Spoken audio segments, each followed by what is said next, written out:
জীবনের সবচেয়ে গুরুত্বপূর্ণ সময় ফেলে এসেছি শৈশব। আসলে যে শৈশব আমরা কাটিয়েছি এখনকার ছেলেমেয়েরা তা কখনোই অনুভব করতে পারবে না।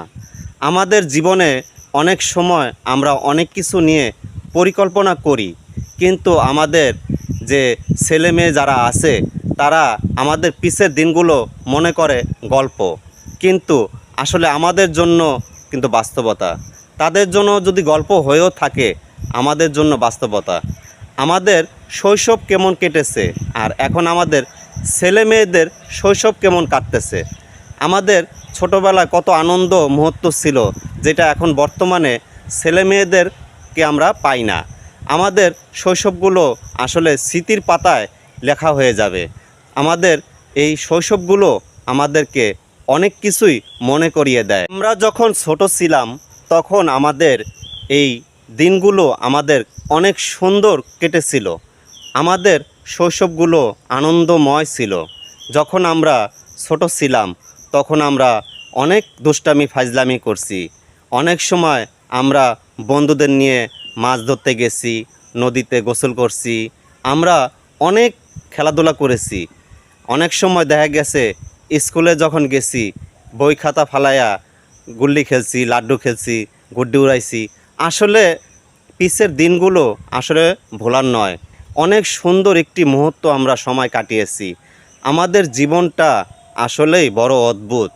জীবনের অনেক স্মৃতি নিয়েই আমরা বেঁচে আছি। যে দিনগুলো চলে গেছে সেই দিনগুলো আমরা চাইলেও ফেরত পাবো না, কিন্তু আমরা যদি আমাদের ছেলে মেয়েদেরকে বোঝাতে পারি আমাদের সেই দিনগুলো, তারা হয়তো বুঝবে, আবার হয়তো বুঝবে না।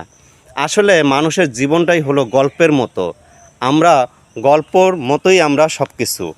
দেখেন, একটি গল্প লেখা যায় বাস্তবতা দিয়ে, কিন্তু জীবনটা আসলে গল্প নয়, জীবনটাই হলো বাস্তবতা। এই বাস্তবতা মাঝেই আমাদেরকে সব কিছুই মেনে চলতে হবে।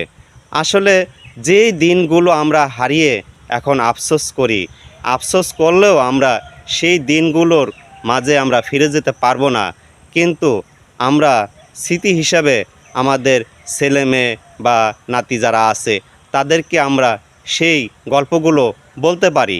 আসলে তারা যখন আমাদের ছোটোকালের সেই দিনগুলোর কথা যখন তারা শুনবে, তাদের কাছে ভালো লাগবে।